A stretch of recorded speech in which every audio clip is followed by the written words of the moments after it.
Hi, everyone. Good afternoon.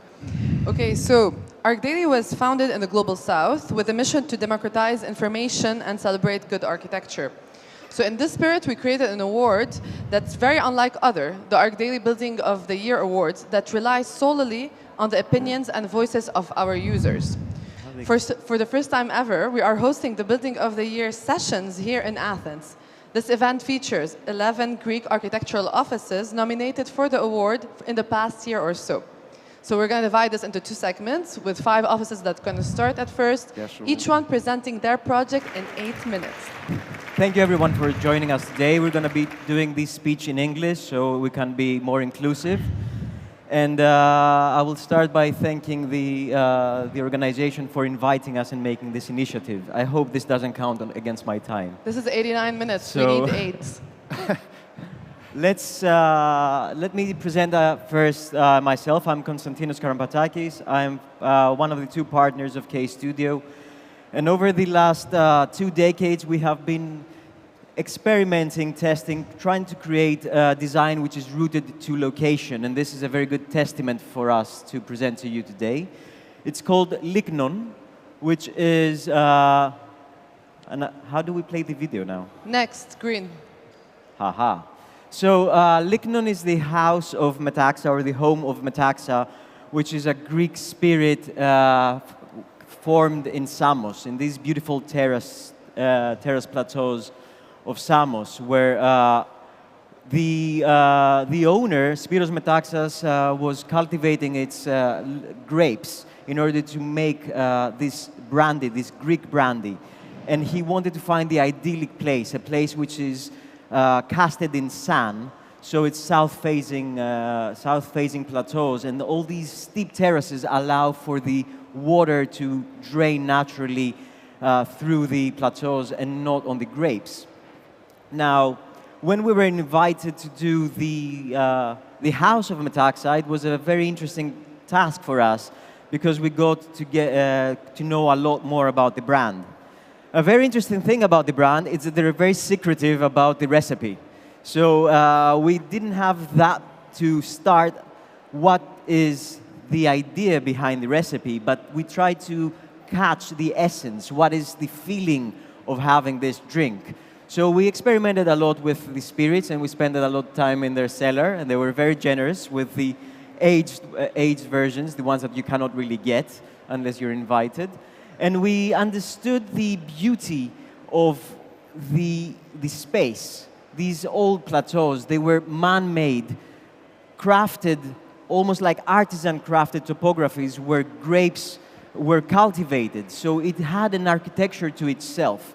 And we wanted to respect this beauty and this architecture, which had the origins of Metaxa casted throughout. So the idea of the man-making efforts, the time that is needed to make a grape all the way through the process until we have this beautiful sense of smell before we taste it, was something that we wanted to bring. Now, we're very lucky. Greece is a beautiful country, and we're usually invited to work in beautiful places. So we can do absolutely nothing, and it will already be beautiful. The problem is when you start doing something that it must not compete, but it must work with the landscape.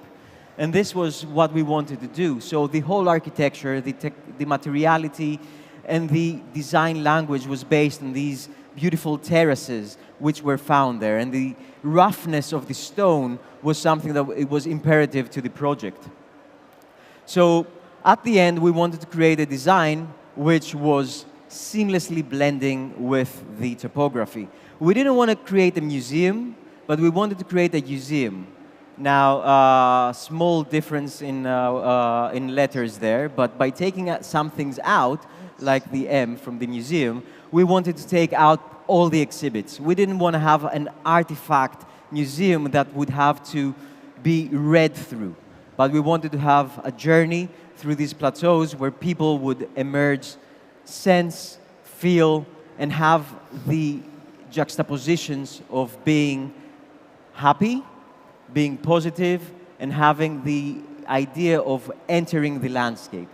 Now, The journey is a journey which is a very relaxing journey and welcomes the guests from the top entrance all the way through a series of spaces which actually allow the guests to have the ideas of being embedded into the landscape, start to feel how it is to be immersed within the root system and see the story from the inside out. And then you have these pockets, these moments where the building opens itself and the guests from these dark moments come out to the light. Now, this is something that we try to capture the idea of opening a barrel where age and time has done the evolutionary process from being embedded into a confined space into an open space. And this is what we wanted to create with these paths. Now, we're doing well with time, so I'm going to take it a little bit more slow. This is a series of paths that we've formulated in the landscape, quirkily and carefully placing moments. Not spaces, but moments, because what was made out of space was a juxtaposition of areas where you have interior spaces and outside spaces. Now, the outcome was not to compete with the landscape, but to work with the landscape. And that was a repeated theme that we wanted to remind ourselves. So every detail that was casted into the project was done with elements that we found on the site. Not only to highlight the environmental aspect of keeping things in the family, not importing many things, but also by creating architectural techniques that have been tested through time, allows for the building to drain naturally. It doesn't compete with the existing landscape, but it works with it. Therefore, when it has a nice rainfall, it doesn't change the natural water formation. So it doesn't destroy the landscape, but it works with it to create a unique space. Now, what we wanted to do is to allow the guests to be immersed in this experience and walk through the buildings.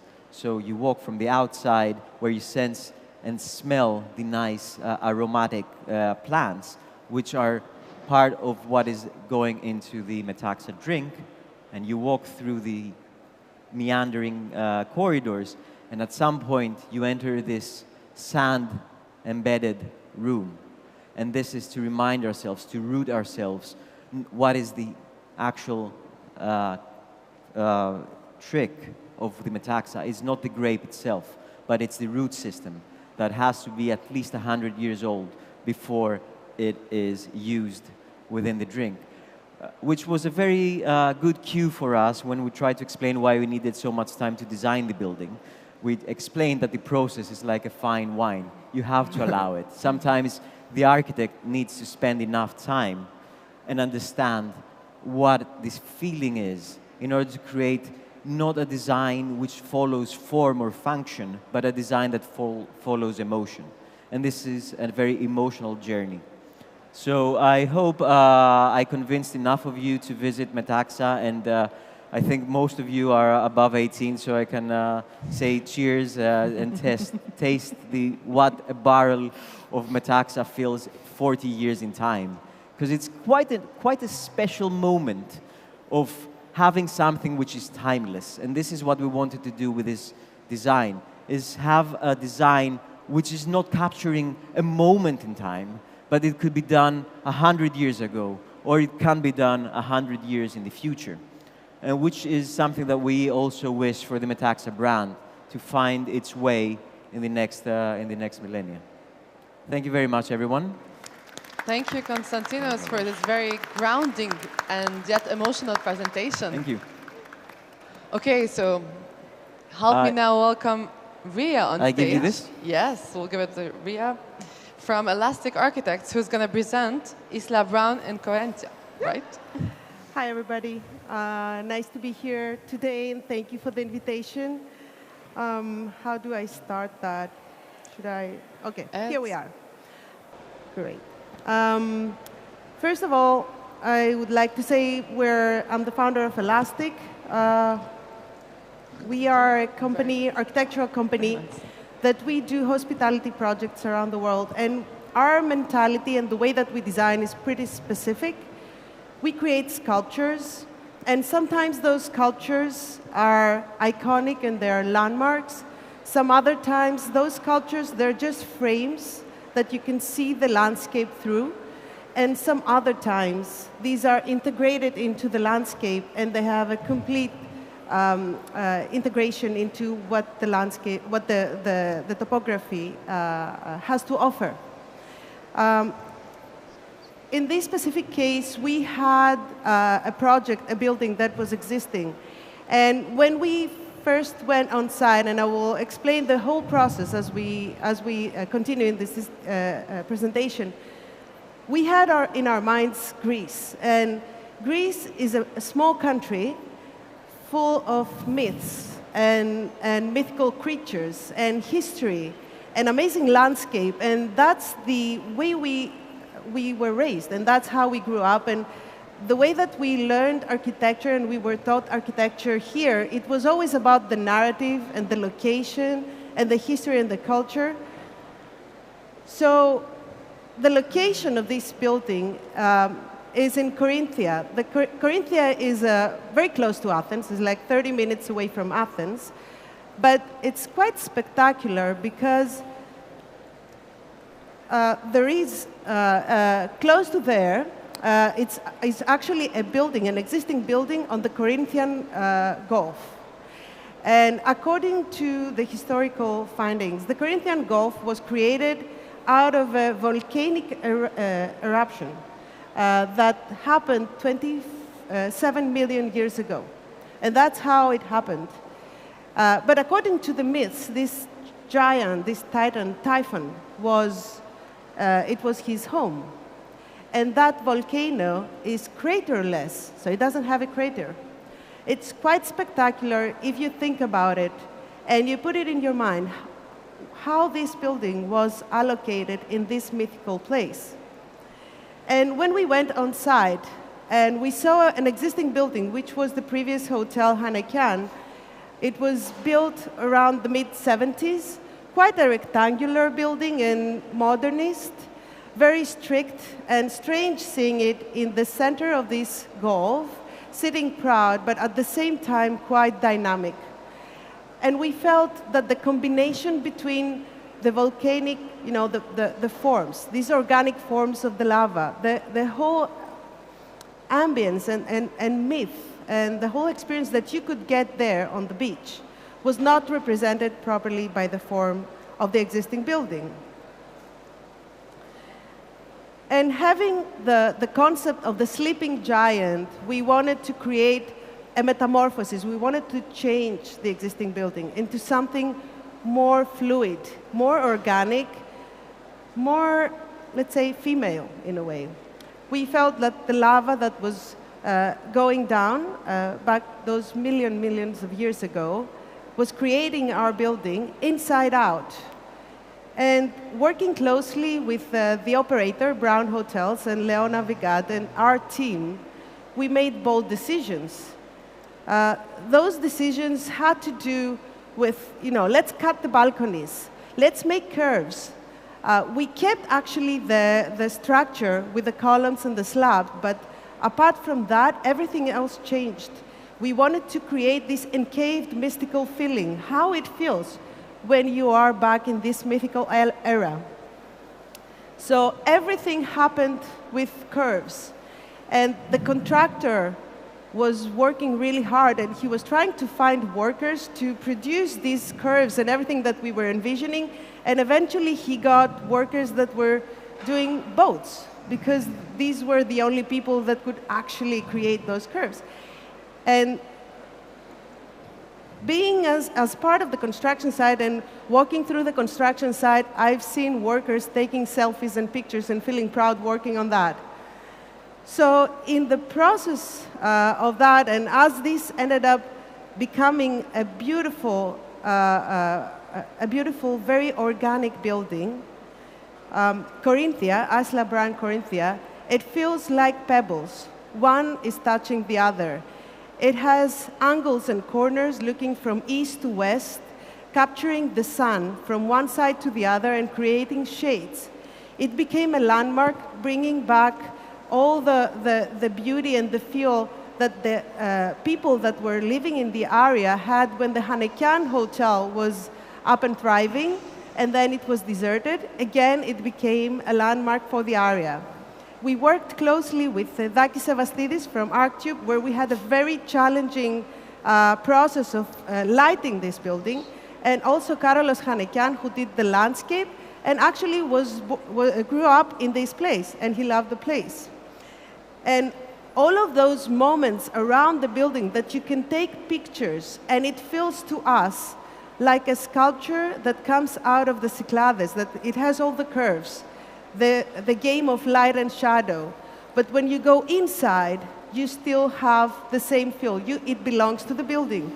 All the formations of the ceiling, like the lava, or the amber color and the gold accent of the bar. Everything that we have done for this project, from architecture to master plan to the interiors, speak to the language of what we wanted to give as an experience to our guests, that it feels this has been a part of this era, that the eruption of the volcano happened back in the mythical times. And it's important for us that we always mention the people that we work with, and most important, the people that were the workers of this project, because they put their soul and hard work to make it possible. Thank you very much. Thank you, Ria. Thank you for presenting your adaptive reuse project and for showing us different functions. Yeah. And now moving on with ArchDaily's from A31 Architecture, who's going to present the Latipi residence. Hello. Can you listen to me? Oh, yeah, fine. Do you need the pointer? Yep. Here you go. Okay, fine. So my time starts. Hello, everybody. My name is Plextelis Kondilis. I am the co-founder and principal architect of A31. And I will speak to you about Latipi residence in Mykonos. I will try to be as fast as possible. There next to her. So the location. The building is located, of course, in Greece and in the island of Mykonos, in the southern part of Mykonos, in a place called Houlakia. You all know Mykonos, of course. This is the so-called small Venice, and the plot is over there. So what you see here is the plot itself. Just before the intervention, something like 4.5, 5 years ago, it was a beautiful plot with a southern orientation, and we had like 3, 4 focal points there, which were the Hora and the port, the sacred islands of Delos and the island of Rhynia. So the design process, during the design process, we were, thinking of like making one frame or breaking the frames into 3, which we finally did, in order to emphasize the different views. So one view was Hora and the port, the sacred islands of Delos and Rhynia. This is an important diagram, where there are 9 diagrams, like plans and sections. This is the design process that I want to speak about, which I think is very important. What you see in the first diagram, the small dashed gray space is the area that we could intervene. So the blue rectangle is the mass of the building that we placed there. Then we make a transversal section of the mass of the building into 2 parts. And on the fourth diagram, you see that we lift one part of it, so it will follow the contour lines of the plot. We'll then split the 2 masses into 5. The 3 first are where the main bedroom of the owner is, the dining room, the living room, the kitchen, and while the two other on the top level are the guest rooms. So we then change the direction. They're horizontal, as you see first. We then change the direction, and every and each one of them are going to face the 3 focal points I spoke about, which is the port, Hora, Delos, the dining room, and Rhynia, the bedroom. What you see here on the seventh diagram is the axis So we have two access points, one from the lower part, one from the upper part. And then what is very important, what we introduced here, is the atrium. Atrium has always been a key part of an architectural space from ancient Greece until today.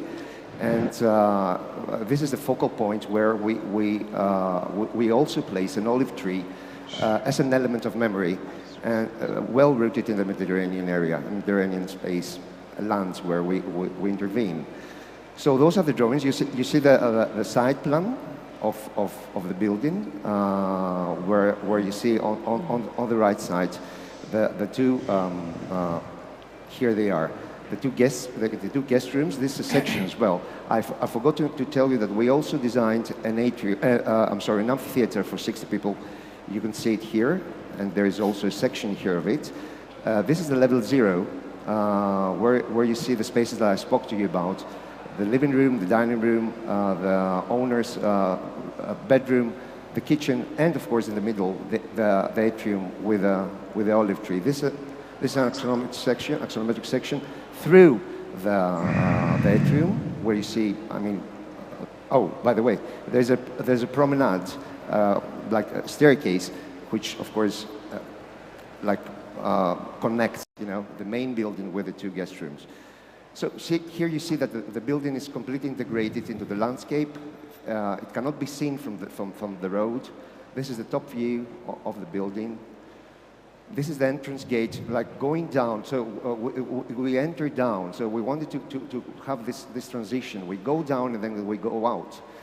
So this is the main entrance where you go down, and of course there's a ramp for the car. Those are the 3 volumes seen from the front view. This is the upper entrance for the cars. And of course, this is I haven't mentioned, but also the parking lot, the parking area is also covered by a green roof.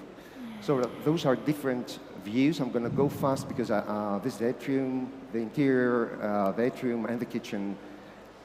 And this is the night view. And I would like to show you a video right now, please.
Thank you, ArchDaily's.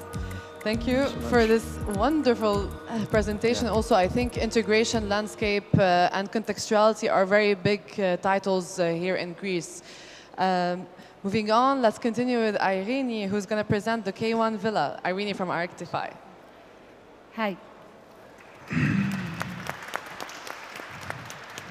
The pointer is right next to you. Oh. To the right. Green button. Thanks. So,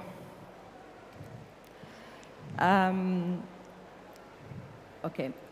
Thank you. Thank you for the invitation. It's a nice experience being here.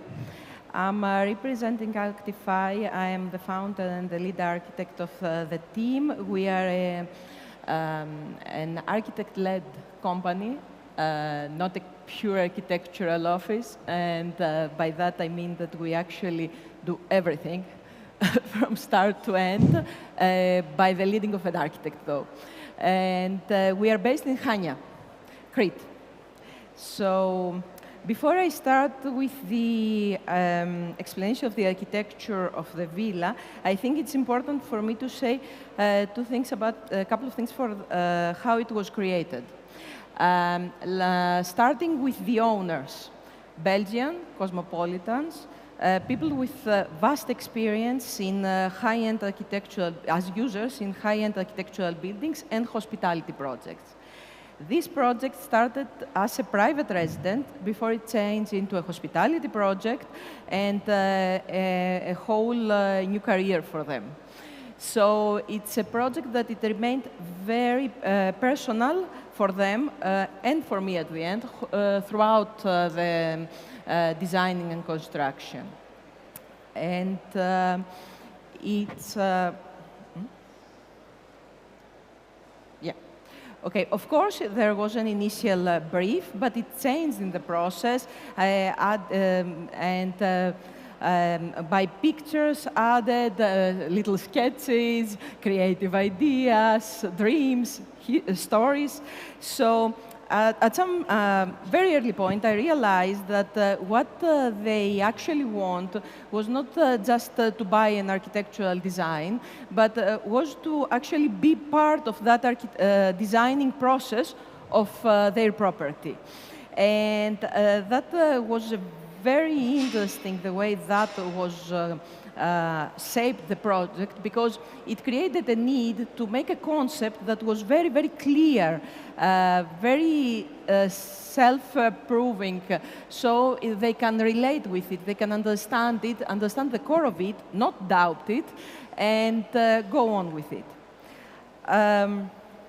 Starting with the site, of course, it's about 9,000 acre wide. It was 9,000 acre of wide land in an area outside the village of Vamos, in Apokoronas area, with a few residences around the same area.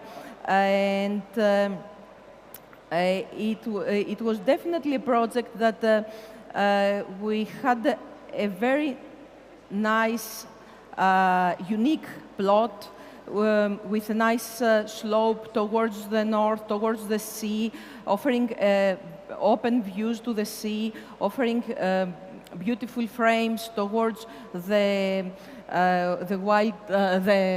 towards the peaks of Lefkaori, the mountains. So.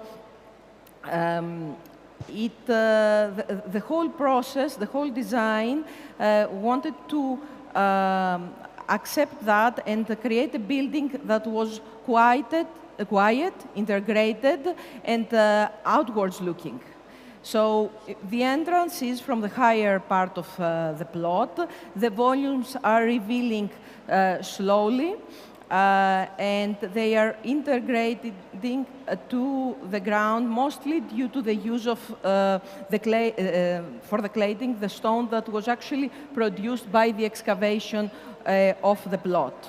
The core, in the core of the design is the entrance corridor that is it didn't just drive you to the house, it's actually sink into the ground, opens to an internal atrium, drives you out again towards the sea, towards the pool, and towards the sea view. So that corridor is mostly, it's mostly like walking down the plot, as I did the first time I visited it, and less driving you to enter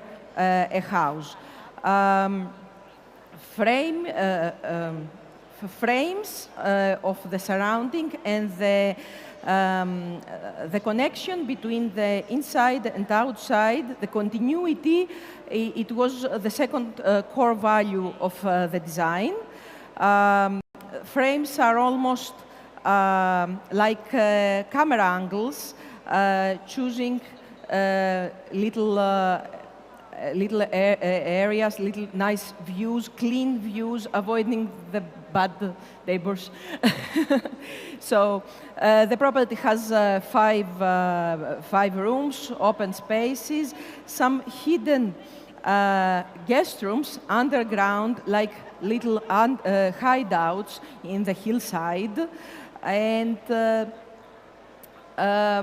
that connection to the surrounding was actually amplified by the detail and the materiality that was chosen for the project. So raw materials, exposed concrete, wood, reclaimed wood was used to bring the inside outside and create a feeling that you are living in the plot, in that natural wild space, more than in a property. Details were very, very important on this project, very improvisational.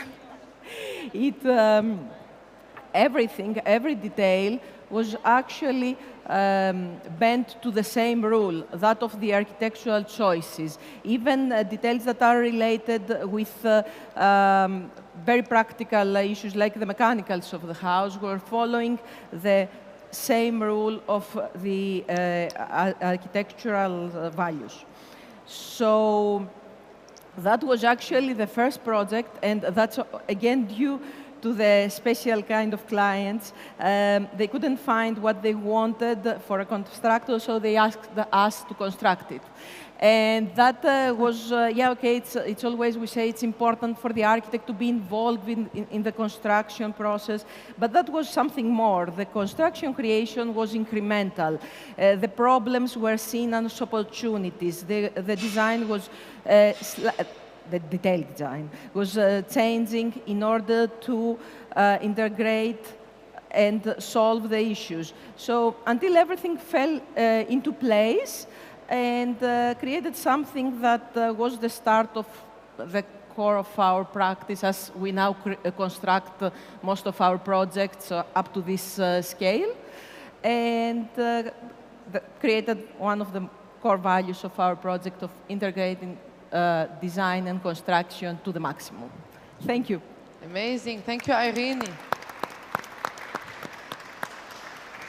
Let's continue with another residential project with Alexandre, founder of Office Muto and House with a Garden.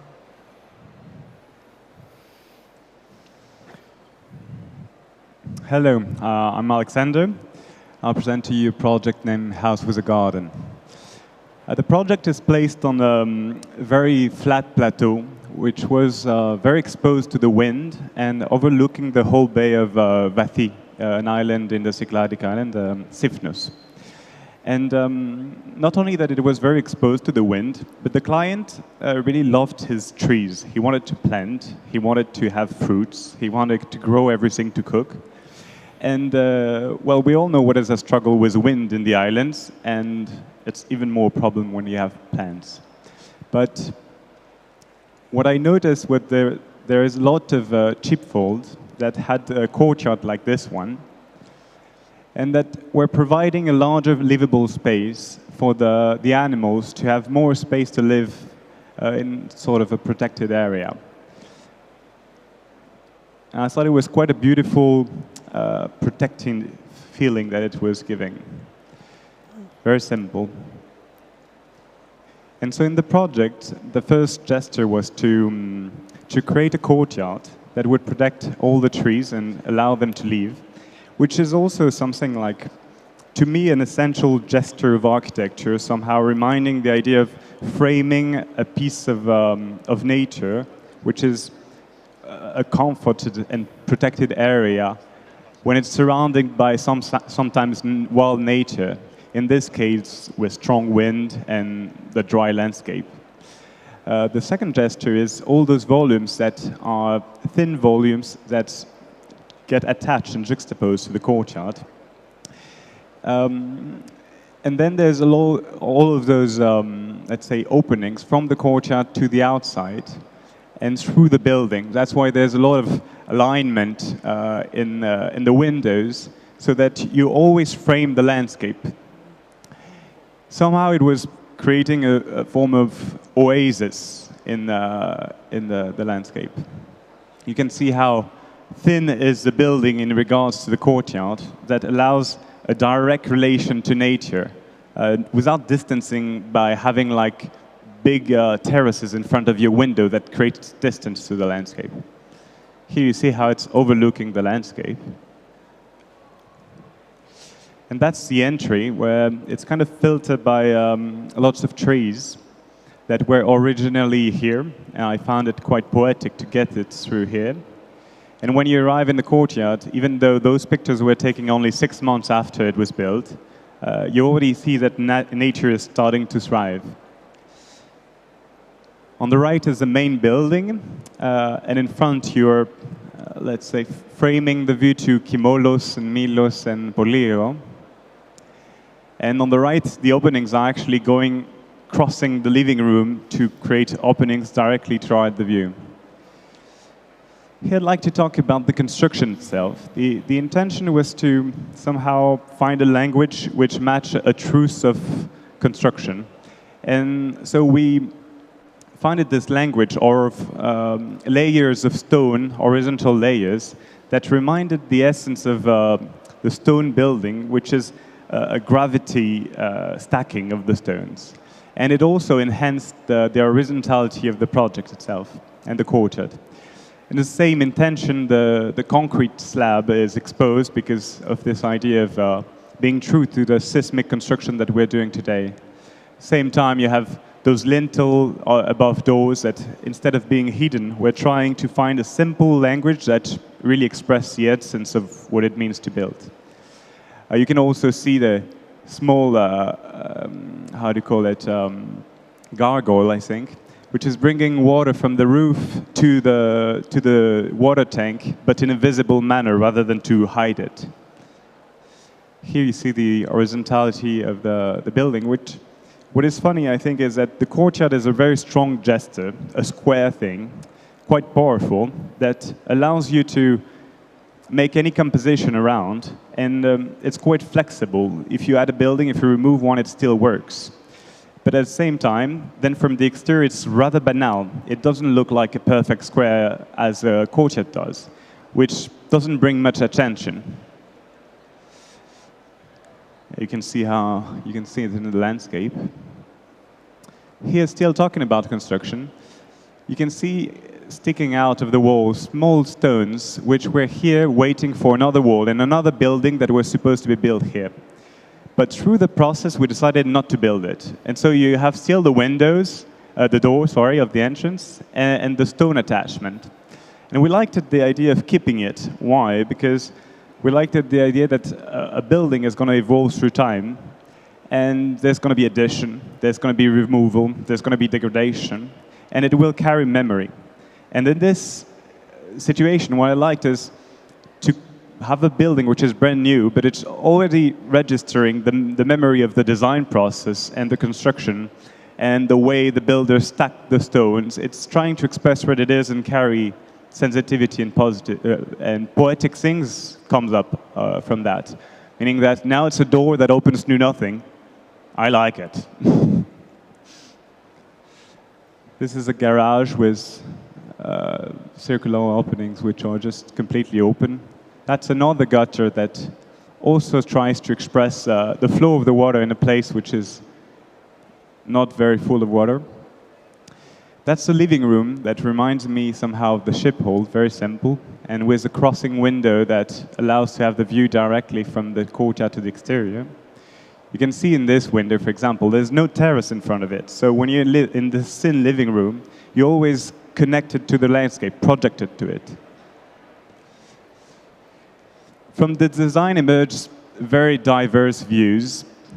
Here you have the mountain appearing. Outside, then it opens up to the mountains. Then when you look toward the courtyard, it creates a lot of complex things. And for example, when it rains, there's water coming through the circle. You can view all the diversity of things that comes from this very simple relation of just a square courtyard and then juxtaposed building to it.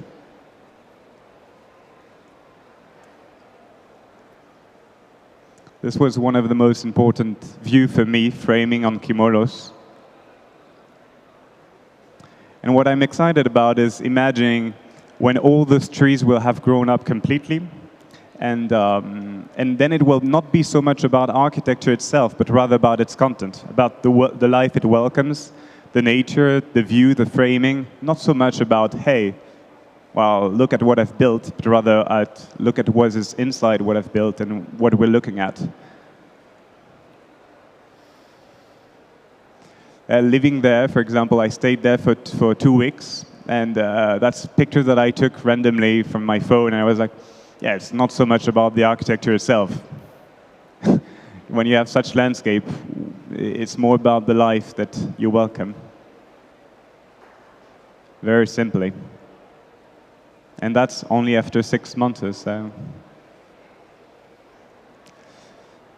And the very simple view from a bedroom, just the fact that you can walk through the view toward the landscape as easily, that's an important quality to me, just having simple spaces that connects you directly to nature, where the architecture disappears like that. For me, that's something that matters. Thank you. Thank you, Alexandre. I love what you just said. It's not about the architecture itself, it's about the landscape. When you're in such a context, how can you build or what are you going to build? So I'm going to ask you a few questions, and please feel free, like whoever wants to answer this, go ahead, before opening up the questions to the audience. Building on what Alexandre was saying, what inspires you most, all of you, about building in Greece, and how does it reflect in your work? Yes. So I think we saw different projects which are all based in Athens, in Greece, and it definitely has a multifaceted approach to it. In terms of our approach is we try to create spaces which stimulate emotion. I mean, there's a very famous motto, form follows function, which comes from, from a different part of the world. In our studio, we say form follows emotion. And definitely, Greece is a country full of emotions. You can see it in its culture, in its heritage, in its stories, in its landscape. It's not so tamed. It's about the rawness and the roughness. And I think the beauty can be found pretty much everywhere. And there was recently something that we said in the office, trying to identify what is beauty. And we kind of came to that simplistic conclusion that beauty has a set of values. And one of these values in Greece, I think that we're very honest and we're very pure. And sometimes the simplicity comes in the materiality, in the geometry, in the form finding. But at the end, it's the buildings are a background, allows the guests to tell the story. Which follows also what Alexandre was saying. Yeah, actually, I think that there's a topic which is interesting in regards to the project that we showed and the global situation of Greece in terms of the relation to the nature and Greece specifically. There's been, and don't take it as a critic to both projects, because I've also built underground buildings. I've done 2 designs like that, especially when it's a museum. It's not a problem to attract, let's say, the view. But the laws in Greece made it more easy or even preferable to build underground buildings, right, in the islands. So we can build twice more. Well, first, when I designed my 2 first underground buildings, I was excited about, oh, we don't see it much, it's underground, it's behind a wall. But at the end of the day, what I was kind of surprised with is, yes, it's hidden, but it's not banal at all. It's like, it doesn't match any houses on the island. And depending of the program, you know, you're making a museum, well, it's good to have attention. It's okay. But when you're making a house, I was, at the end, a bit frustrated. I was like, okay, I made it everything in order not to be seen. It's the least visible, but when you see it, damn, you see it. You know that this is the house of someone rich who is able to build this. So I was kind of curious about your opinions all on the idea of Viposkafo. You know, is it a good thing, not good thing? What do you guys think? Technically, what is integration within the landscape? Hmm? Technically, what is integration within the landscape, within the scenery? How do we want our architecture to stand out within all of this context? I think Iria has something to say about that, because you talked a lot about framing the views also in your presentation. Yes. Okay. Underground is a big, big issue, because like most of the things in Greece, started with a good idea, ended with a bad realization. Everywhere in the world, yes. Okay. Then.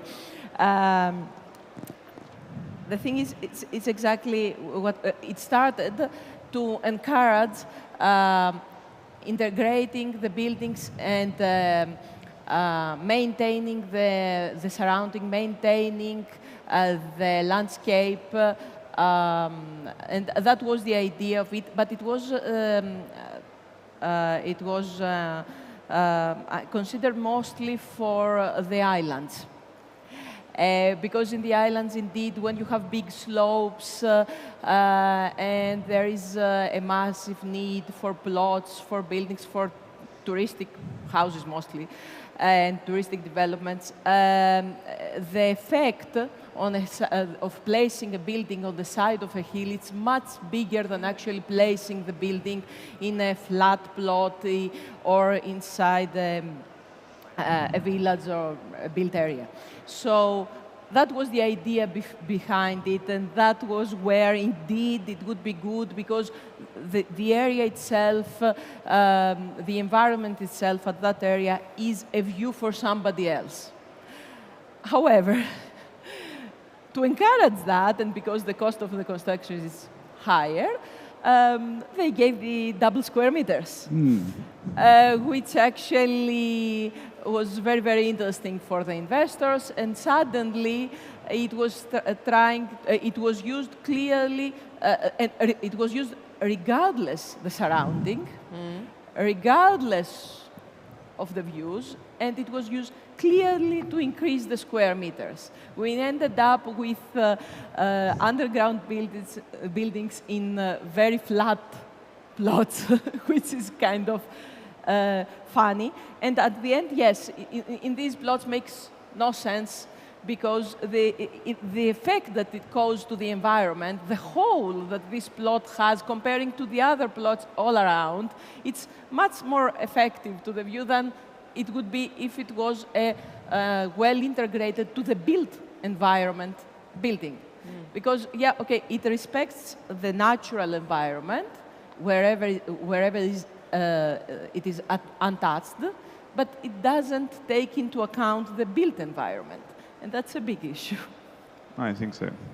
Ria, in your case, it's different, because you already had the building that was existing, Yes. and you work on adaptive reuse approach. Exactly. But still, there is some sort of integration. For us, of course, when you have a landscape, right, or when you have a beautiful location and you do architecture, of course, it's about the landscape. But Greece is a place with two speeds. We do have buildings that need restoration or renovation or amendment, and we do have beautiful landscapes. And you have to adapt, and you have to work according to what you have. The way that we approach and the inspiration we get, not only for the Greek projects, but for the projects that we do globally, comes most of the times from the Greek mythology. We are very much driven by all those stories that we have heard and been taught. And when we do something in another country, we search around the culture and the history of the country, and we attach to that. But whenever we do something in Greece, we look around and we search for the mythology and, you know, all the, not only the topography, but also the history and the narrative behind it. Praxi. Hello. It's my turn now? It's your turn now. So, what is the question? Like, what is the, Okay. what are the inspirations? Yeah, we're talking about like what inspires you, obviously mostly about building in Greece, and I think the question also drifted towards integration, landscape, and I think your project also fits into that. Yep, it's true. So what inspires? Well, building in Greece, first of all, is difficult. It's very difficult. First of all, because of the regulations, which are difficult, but also because it's a very ancient country with amazing culture and tradition. So, according to my point of view, building in Greece we have to be very careful. We cannot be doing whatever we want. First of all, we don't have to be pretentious. We don't have to have any ostentation. We don't have to have any self-ambition to show off. So to start with. So all this narrative about concepts and stuff and nice stories, I mean, doesn't affect us. What we want to do is we want to integrate completely into the environment. We want to feel part of the environment, but without, and this is very important, without being mimic, not trying to swallow without changing construction methods of the past. I mean, a building has to integrate, absolutely, has to respect tradition, has to be part of the land, but without, like, using, well, you can use some, but without copying construction methods of the past. The building has to show that it is contemporary. It has to have a signature now. It has to be respectful. It has to use archetypical methods of construction, which are also in Greece and everywhere in the world, but it has to have a contemporary signature. It has to be a building of the past, having a dialogue with the past, foreseeing the future, and being a building of today. So it reflects its era. Yep. So this is the most difficult thing. A building has to be also a signature and a statement for the future as well. So yeah, this is a very difficult endeavor. This is a very difficult task. But I think it's worth trying, and this is what architecture is about. Architecture is not about copying yesterday's methods. It's not about showing off. It's not about, just responding to today's needs. It has to respond. It has to be always a futuristic building. Futuristic not in sense of form, but in sense of seeing, seeing the needs of the future. So this is my modest point of view. And speaking of that, how do you, for example, incorporate, let's say, local materials or traditional techniques into your projects? Look, well, we are as a group, like, we go back to the roots of architecture. I will state again the Vitruvian triad or the Vitruvian attributes. Okay, firmitas, utilitas, venustas, which means firmness of a building, utility, and beauty, and also delight. So, in other words, and now in like more simple English, I would say that construction integrity is always a thing. So, I firmly believe, Constantine, I'm sorry, but of course form follows function and form follows structure. So structure would always be seen. No lies are allowed in architecture. Architecture, there was a very important Greek architect named Constantine who said, like, architecture is a very important, a very serious thing to do whatever we like. So, so I very much believe in structural integrity, in functionality, and those two terms are attractiveness. We're not artists to do sculptures. We're not pretend to be sculptures, although my name is comes from sculpture. So what we can do as architects, we can respect nature, we can respect culture, we can do firm and structurally integrated structures, and very functional ones that will stand now and will stand in the future as well. And we respond to the needs of today, We will try to see the needs of tomorrow, and we will be in a very close dialogue with the past.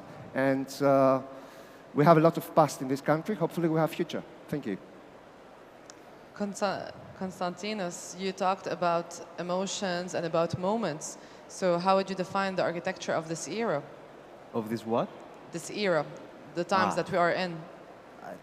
I think there's plenty of great examples of architecture which follow different set of values. So it's really difficult to put a finger. I can only talk about what inspires us and what motivates us.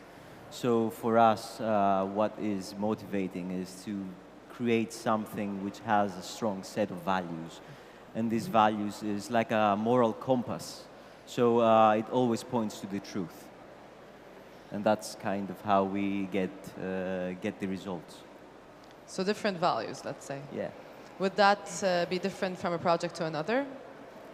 Of course, every project is unique, and it's an opportunity to redefine things and reset the clock and reimagine how living in that situation is. I mean, every plot is different, every owner is different. Every function is different. And culture is different, but also it's a different moment in different space, so it has to be unique. I would want to open up the questions to the audience before we continue.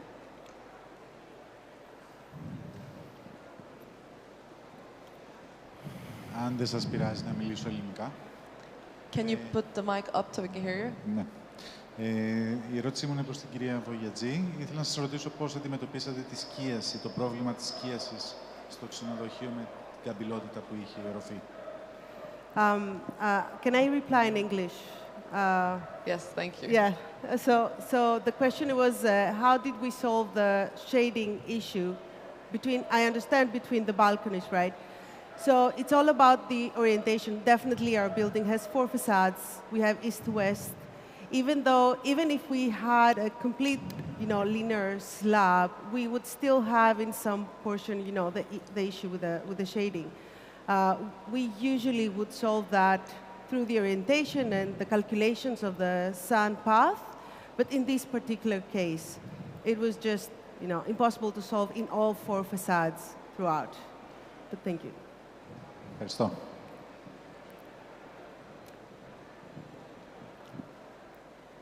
Yeah, in that sense, how did you manage, how did you look at sustainability in general in your adaptive reuse project? How we do our adaptive use project? Yeah, in terms of like the sustainable, let's say, criteria for this, how did you look at energy efficiency, ventilation, etc.? So can you tell us a bit about those different aspects? I think the most important thing when you do a project that is existing is to keep as much as possible of the existing structure, right? And minimize the effect that you have. When you do a new structure, you use new materials. When you reuse a building, you have the first point that we would say it's important you reuse the existing structure. On top of that, we work with material, like in this specific project, we didn't have that, but there are other projects that we use the material that we extract from the land, from the landscape. Generally, we take care of elements like we source material from a close proximity, naturally, Greek marbles, stones, and other materials. And obviously, we are speaking about sustainability. It means that we take care of the energy efficiency and other kind of these mechanical methods of incorporation. And continuing the conversation about sustainability, Irene, you mentioned the fact that if you're digging the whole plot, how sustainable is that? I beg your pardon? Is the question to me? Yeah. It's whoever wants to answer, but I think Irene brought up the question about if you are digging the whole plot, how sustainable is that also, in your opinion? Who are you asking it to? Who are you talking to? Either Irene or you, whoever you wants to answer. To both of you. Well, for me, what you take out to make the stone walls make sense, what you take out to make anything else should be used to make the landscaping or things like that. Otherwise, then it's a waste of energy, money, landscape. You have to put it somewhere. It's a problem. It's a big problem. When you make really big hyposcafo, you don't know what to do with the earth. So it's a problem. Reusing what you produce during the whole process of handling a plot is important. And there is always solutions to make the most out of it. Dealing with the whole plot, managing the whole plot when you integrate is not necessarily affecting the whole plot, but naturally taking it all into account. And that, by that I mean during the design, but also during the construction, where the bigger distractions are done. I thought that excavation could be also kind of a problematic thing here. Excavation is always, I mean, every time that you have to intervene, an intervention is by default a forceful situation. So when it's done respectfully to what you can keep, what you can preserve, what you can reuse, it's beneficial. But definitely, excavating a landscape is by its nature a forceful situation. Whether it's foundations, putting the whole building, or putting a car park in a city, it's never going to change. I mean, by nature, architecture is an intervention, and any intervention, you need to break some eggs to make an omelette. Yeah. And there is a difference between the urban environment and the rural. And not the urban. So in the urban environment, it is in fact in Athens specifically, there are a lot of existing buildings that are reused. And I think that's a huge factor of sustainability within the city. Whereas on the countryside, there are less structures, so there are more of excavation and more intervention into the nature. But honestly, as an architect, I think you have to accept each time you build, especially in the landscape, it's painful. Yeah, it's true. It's just painful. So you have to make it worth it. But you kept the trees. I mean, half the truth is you have to make the building fit the landscape, and the other half is you have to make the landscape fit the building. It's a both-way system. That's a very honest statement. Yeah. I agree completely, yeah. Well, it's a vice versa. If no one has any other question, I think, okay, we have a question here.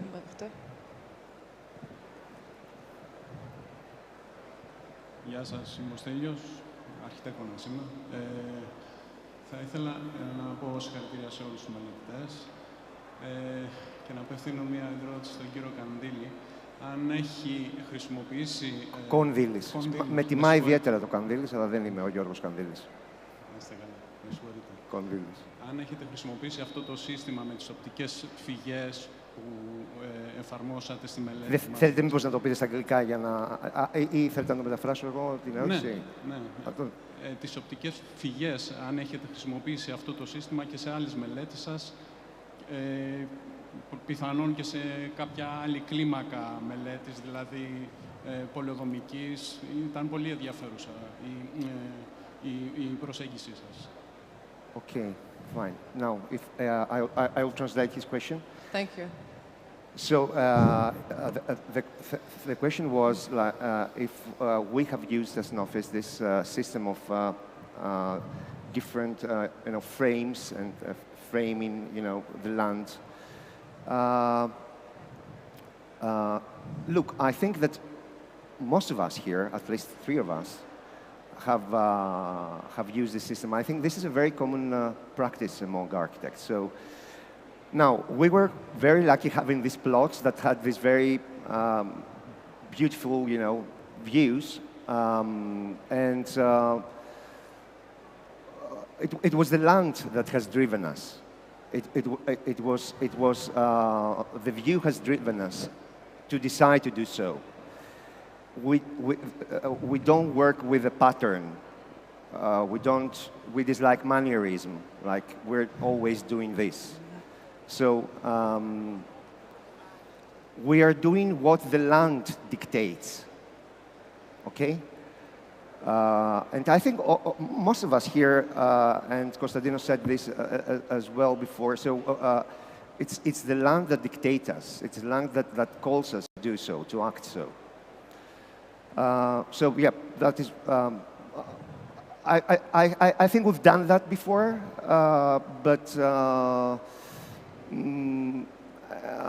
and we're going to do that because for us it's very important that the interior and the exterior merge. You know, there is no. We want to break boundaries. You know, architects are they're very bizarre species. They make boundaries, but on the same time they want to break the boundaries. So we build, but then we want to break what we built, in a way, metaphorically speaking. Okay. So yeah, we're trying to do so in our work. Thank you for the question. Thank you. So I guess we can wrap this up. Thank you, everyone, for your presentations, for being with us today, and for having this conversation. Thank you. Thank you. Thank you. Thank you. Thank you for having us. And just a reminder that all of their projects were nominated last year for Building of the Year awards. So congrats on that. Thank you. Thank you so much.